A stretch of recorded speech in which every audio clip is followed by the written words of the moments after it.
Personal లెవెల్‌లో చాలామందికి నాలాగా అనిల్ రావిపూడి పెద్దగా నచ్చని డైరెక్టర్. చాలా కంప్లైంట్స్ ఉంటాయి రావిపూడి యొక్క క్రింజ్ కామెడీలో. రోత అంటాం తెలుగులో.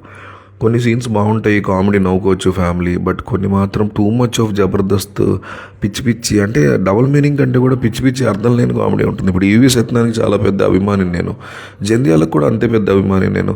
ఈవీ సత్యనారాయణ దగ్గర డబుల్ మీనింగ్ జోక్స్ ఉన్నా కూడా బట్ స్టిల్ కొన్ని ఎంజాయ్ చేసినవి ఉన్నాయి. నేను ఎప్పుడైతే కాస్త డెరోగేటరీగా ఉంటాయో వాటిని విమర్శిస్తూనే కాస్త ఎంజాయ్ చేయ తగ్గగా ఉంటాయి. కానీ అనిల్ రావిపూడి చాలా వరకు ఈ జబర్దస్త్ పిచ్చి కామెడీ ఎక్కువగా కనిపిస్తాయి. ఆ పాళ్ళని కొంతవరకు ఈ సినిమాలో కూడా అక్కడక్కడ చూపించడం చెప్పుకోవచ్చు. ఆ బుల్లిరాజు ఎవరైతే సంక్రాంతికి వస్తున్నాంలో వెంకటేష్ కొడుకు క్యారెక్టర్ చేశాడో ఆ బాబు క్యారెక్టర్ని ఈ సినిమాలో చూపించిన విధానం చాలా చిరాగ్గా, చాలా అవసరం లేదు. ఆ క్యారెక్టర్ ఫోర్స్డ్ కామెడీ లాగా అనిపించింది. అండ్ సెకండ్ హాఫ్లో వచ్చిన కొన్ని ఈ అమ్మాయిల మధ్య వెళ్ళి మాట్లాడే సీన్, చిరంజీవి వెళ్ళి మాట్లాడే ఆడపిల్ల హక్కులు, ఈ సీన్ ఏదైతే అది కూడా టూ మచ్ ఫోర్స్డ్ అనిపించింది. అక్కడ కామెడీ ఏం లేదు.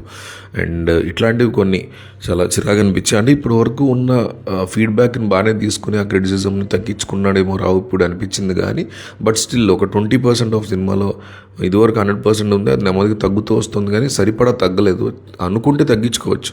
ఇప్పుడు 100% ఉన్నది 90 చేసుకోగలిగాడు ఎవరన్నా అంటే, 70 చేసుకోగలిగాడు ఎవరన్నా అంటే, 20 చేసుకోవడం అనేది గొప్ప ఏం కాదు, 0 చేసుకోవడం గొప్ప. నా దృష్టిలో ఒక 20 to 30 కనిపించింది సినిమాలో.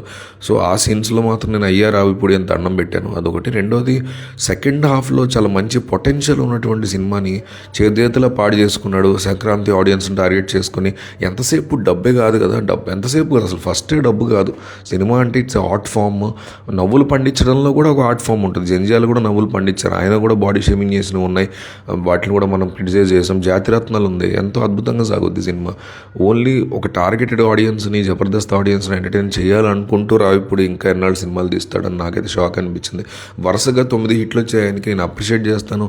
కమర్షియల్గా ఆయన సినిమా అంటే అందరూ ధైర్యంగా ఉంటారు, డిస్ట్రిబ్యూటర్స్, బయర్స్ అనేది నేను అప్రిషియేట్ చేస్తూనే, ఎంత క్యాలిక్యులేటెడ్ మెంటాలిటీ ఉన్న డైరెక్టర్ ఇంకా బాగా రాసుకోగలడు. ఆ నీట్ రైటింగ్తో కూడా హిట్ కొట్టగలగాలి, అది రావిపూడి స్టామినా. అతనికి సత్తా ఉందని నేను నమ్ముతాను. ఇప్పుడు పటాస్ ఉంది, పటాస్లో క్రింజ్ కామెడీ ఎక్కడ కనిపిదు నాకు. సర్లే నీ కవరులో కనిపిస్తుంది చాలా వరకు, ఈ జైల్లో ట్రైన్లో సీన్స్, రేప్ సీన్స్ ఇట్లాంటివి. సో ఇది రావిపూడిలో మార్చుకోవాల్సినటువంటిది ఇంకా చాలా ఉంది. ఎస్పెషల్లీ మణిశంకర్ వరప్రసాద్ సెకండ్ హాఫ్లో బాగా కనిపించిందని చెప్పదలుచుకున్న, అందుకే వీడియో చేయడం జరుగుతుంది.